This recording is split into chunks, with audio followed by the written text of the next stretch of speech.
And here we are, NYC's People of Colors. Okay, the collaboration of social justice warriors, handpicked by your soon to be unapologetically socialist mayor, Mamdani, because he's not my mayor. I didn't vote for him. So he won't be my mayor. I am a mayorless person in the city of New York. So, you know, I don't know. What do you say? I mean, first of all, these are three people. I don't know about Angelo here, if he was part of Black Lives Matter, but I know Tamika Mallory and my son Lennon were a part of Black Lives Matter, and they broke off because they couldn't get enough shine. They wanted to do their own little thing or whatever, so they broke off from Black Lives Matter and they went into several other groups. I don't know which one. I know my son was in quite a few, and they came up with something in the end. I don't know what it was. But yep, he's picked these people. And so you have Mallory, she will be on the committee for community safety. She has no background in community safety, no investigative work or anything. I don't know what will qualify her to get that position other than her social advocacy. The same thing for my son and Angelo Pinto Esquire, who I looked up as a paralegal. I was very curious as to what cases he represented or whatever. I couldn't find anything. I didn't find anything stating that he was actually a lawyer, attorney, or anything. So Esquire, yeah, they're going to be on the committee for the legal system, and they have no background in lawyering. A little background on Pinto. He came from the Occupy Wall Street thing there, and he was like a teacher. Like he taught people how to sit in and how to make a big mess and make homeless encampments, and they did a little bit of urinating and defecation artwork on the ATMs of the banks. So he was off of that. And he's more of a, they have him listed as a move, like he does movement lawyering, which means he's just like an organizer. He's not in the traditional sense of case by case and using litigation. He more or less gets the move, uses the crowd to apply pressure to organizations or agencies or whatever, and try to get the result in that fashion. So he's not he does some policy strategy. They say, I don't know what kind of policy strategy. I guess like cashless bail, right? Because cashless bail is a big thing for them. So I guess like him and my son, they'll probably have input on, I'm guessing, um, the system, how the system should evaluate using their terminology, black and brown criminals, and how the system should more or less see them as victims, right, without having any regards for those in which the criminals have victimized. So it'll be more of screw the victims and the families who've lost their loved ones, and let's see how we can compensate and pet these criminals and give them more. I wouldn't be surprised if there's some type of financial dividend in it for these criminals if they stay good. Just like turn your gun in, you get $100. I wouldn't be surprised if they concoct some type of bullshit like that. But more or less, it's going to be more cashless bail, which destroys people's safety out here. You don't have a real sense of security out here when someone could actually victimize you and be out the next day. So a lot of people are walking around, especially people who have already been robbed and victimized. They do not feel safe in the streets of New York. And I guess my son would tell you, you should pack up and leave. You have no right to feel safe. It's all about the criminals with these people. It's very sad, and it's just been this disregard from the Democratic or the Dem Party for the last 4 years, and we could see that with the amount of people being hurt. Lake and Riley was one. They showed no, her family was like right there, and they literally showed no compassion for that girl's family after the tragic way she died. They didn't care about it. It was all about, because Trump's team was trying to get justice for her, let's not even acknowledge it. And just like other random people, like I really don't see these people do anything because they come from under the tutelage of the Dems, and or their ilk. they're elitist, communist terrorist type of people that they are socialized with. They come from underneath that. So I don't expect them to really pretty much change anything, because those people feel like, hey, we don't live in those areas where all this crime and stuff is taking place, so let it go down. They really don't care. And they show how obtuse they are when they're discussing these matters or whatever. And we've seen their disregard for us. I remember during inflation, when you had people saying, like, they were hungry and going without meals or whatever, and they wrote a article. It was a very liberal um, network or organization, whatever, that wrote the article, and they're basically saying, like, yeah, Americans, you can skip breakfast. You don't really need that. All these years of telling you breakfast is the most important meal of the day. Here it is, this article telling you you don't really need breakfast, but yet they had billions of dollars to feed illegal aliens, billions. And just some random information: 2024, the NGOs out here in New York City got $16 billion. That's about anywhere from 7 to, I believe, 10% of our budget, and they are set to get, I think, about 50 billion or something like that. Excuse me if I'm off with numbers, but they may get set to get about $50 billion. They had a lawsuit in which they won. Okay, so they're gonna get more. We're already going down, and here go the NGOs, whatever. But 16 billion for sure they got for 2024. I don't know how much they're gonna get, but they won their lawsuit for 2025. So man, Mamdani is gonna cut them a pretty huge check. Okay, for 2025, the NGOs who do nothing for the American people, don't care about the American people's safety or anything like that. That money is just gonna go towards criminals and whatever other stupid projects they got going on. Right. So I didn't expect any different. Like I said, I really didn't expect anything different. We know the backgrounds of these people, where they come from, so we know what to expect from them. I would think if you're going to put somebody on the legal system, you would take somebody who was reformed, who had the same maybe type of reputation as a lot of these criminals out here on the street, and really made that reform. And maybe, there will be some respect, and maybe some of these kids would maybe look at that in a certain way if they view this person like, oh, I'm that guy, like he's what I used to be and he's changed, because this guy, neither one of these guys are known in the street for really like being any like really doing any damage or anything, and really making a big reform. Like, as far as my son goes on the street, I'm not saying this is true or not true, but on the street they were saying that, he basically took the blame under duress. Like, he kind of took the blame, but that's just what they say on the street. I don't know that to be true or not. He could have possibly did the robbery, who knows, right?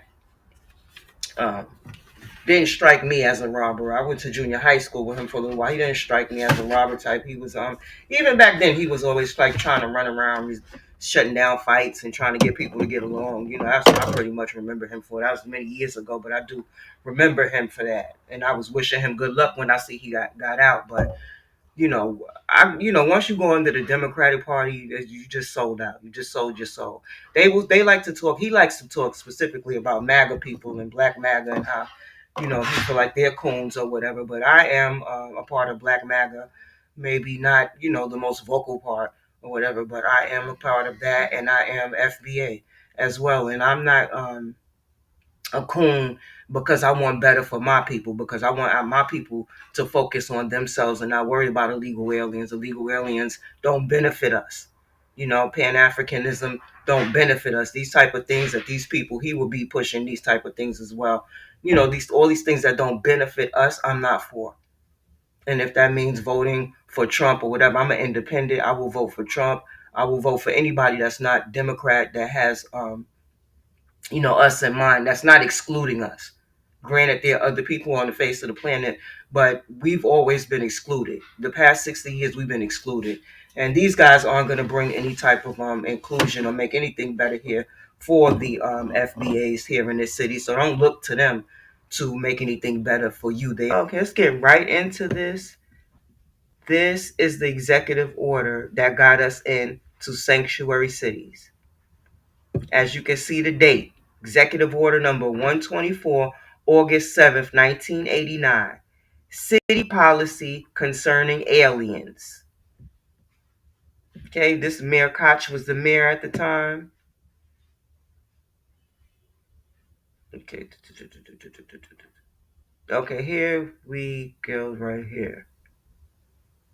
Section 2, confidentiality of information respecting aliens. A. No city officer or employee shall transmit information respecting any alien, uh, respecting any alien to federal immigration authorities unless one, such officers or employees agency is required by law to disclose information respecting such alien, or two, such agency has been authorized in writing signed by such alien to verify such alien's immigration status, or three, such alien is such alien is suspected by such agency of engaging in criminal activity, including an attempt to obtain public assistance benefits through the use of fraudulent documents. Each agency shall designate one or more officers or employees who shall be responsible for receiving reports from such agencies' line workers on aliens suspected of criminal activity and for determining on a case by case basis what action, if any, to take on such reports. No such determination shall be made by any line worker, nor shall any line worker transmit information respecting any alien directly to federal immigration authorities. Enforcement agencies, including the police department and the Department of Correction, shall continue to cooperate with federal authorities in investigating and apprehending aliens suspected of criminal activity. However, such agencies shall not transmit to federal authorities information respecting any alien who is the victim of a crime. So you see that? If this they're not even abiding by what they're supposed to abide by. You if they are a victim of a crime, like if you're a victim of a SA assault, a robbery, a shooting, they're not supposed to turn you over, right? But they're supposed to turn you over if you are convicted of a crime, and they're supposed to sit down and weigh it out. They've updated it since this, but this was the original sanctuary city. This is what got us into this. But as you can see, Mayor Koch wasn't trying to obstruct justice the way these people are doing with this sanctuary city stuff. And they've allowed cashless bail to continue because they didn't want black people to say, why are you arresting all of these black people, but you are not allowing ICE to apprehend the illegal aliens. So the trade off was, okay, we'll use this to allow the criminals to run free, and that way we don't have black people on our backs about the unfairness and the imbalance here of you allowing the illegal aliens to just be protected, but meanwhile you just locking everybody black up. So that was like the off trade for them. Koch wasn't doing that. Koch wasn't doing cashless bail, and he wasn't even trying to protect the criminals amongst them. He was like, nah, let's evaluate it or whatever. But we want to, for sure, he wanted the victims to be able to come into the police station and file a report against their attackers. And he didn't want them to have to worry about being deported and let that apprehend them from filing a police report against the criminal who assaulted them in whichever manner. So this is what sanctuary is about, and it's from this executive order right here. This is where it started, and you can go back and look under Mayor De Blasio and Mayor Eric Adams to see how they treated it, how they updated it, what they may have added to it. Okay? But this is the original right here. And this was done to protect the illegal aliens who were victims of crime, not to protect, not the opposite way around, to protect the criminal who committed the crime against them, but to protect the illegal alien who was the victim, and to have them not worry about being deported. Okay, we say, I learned to say things over and over like Umar because it worked for him. Maybe, it'll work for me. But yeah, I just wanted to bring you to this too, to show you like this is why we are going and living under this chaos and this stupidity, because of they've taken something innocent where one person was just innocently trying to protect, the victims, and they've taken it and they made this, a scapegoat for criminals. So now this is actually doing the opposite of what it was supposed to do, is protecting criminals and not victims. Okay?